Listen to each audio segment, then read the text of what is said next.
du jour dans une classe de maternelle. Je viens de terminer une animation et voici comment on procède pour parler des météos confortables et inconfortables.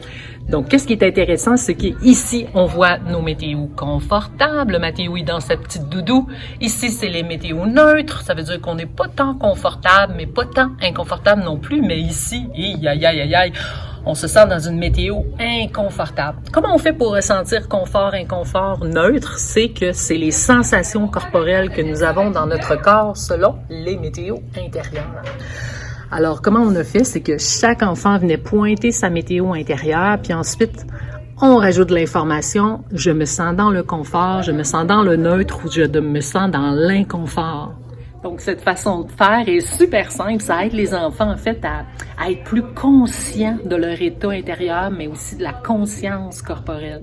C'est intéressant parce qu'avec les enfants, ben là, on regardait, je suis par exemple dans la météo nuageuse. Le nuage, ben moi, pour moi, c'est neutre, OK? Un autre ami qui a nommé, ben moi, je suis dans la météo de l'orage. C'est inconfort, c'est un cactus. Donc, quand le fait de nommer la météo intérieure, déjà, c'est comme si, en fait, on prend une distance avec le cactus. Puis, quel moyen aussi on peut prendre? Est-ce que c'est une technique de respiration?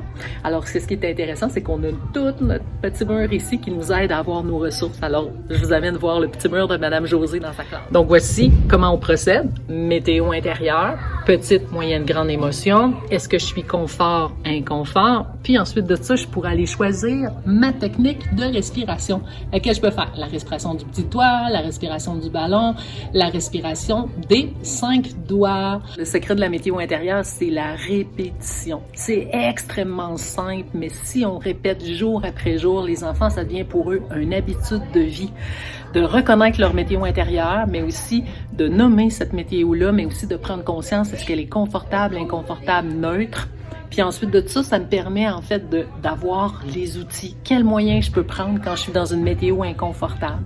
Mais aussi, c'est intéressant de réaliser que quand je suis dans une météo confortable, moi, est-ce que je peux être une ressource pour un ami qui est inconfortable? Donc les amis, là, ils apprennent à s'observer quand ils sont assis au tapis. Puis apprennent aussi à reconnaître le non-verbal. Donc, si moi, je suis dans une météo confortable, est-ce que j'observe aussi qu'il y a des amis qui auraient besoin de mon confort? Parce que souvent, la plupart du temps, c'est qu'on a besoin d'être reconnu, on a besoin d'être considéré, on a besoin d'être écouté, on a besoin de se sentir libre. Donc, c'est tous ces grands besoins-là qui sont cachés derrière les émotions, qui parfois sont pas reconnus du tout parce qu'on ne sait pas comment on se sent, puis on laisse surtout pas de place aux discussions. Donc, c'est super important. Nommer nos émotions, reconnaître s'ils sont inconfortables ou pas à l'intérieur de notre corps, puis ensuite trouver des moyens. Est-ce que j'ai besoin d'un câlin? J'ai-tu besoin d'une respiration? J'ai-tu besoin d'une marche dans le corridor? J'ai-tu besoin d'aller boire de l'eau? Donc, c'est important que les enfants reconnaissent parce que la plupart des jeunes ne savent pas c'est quoi leurs besoins, mais aussi c'est qu'en tant qu'adulte, moi non plus, peut-être que je les connais pas mes besoins. Donc, c'est super important. Bye!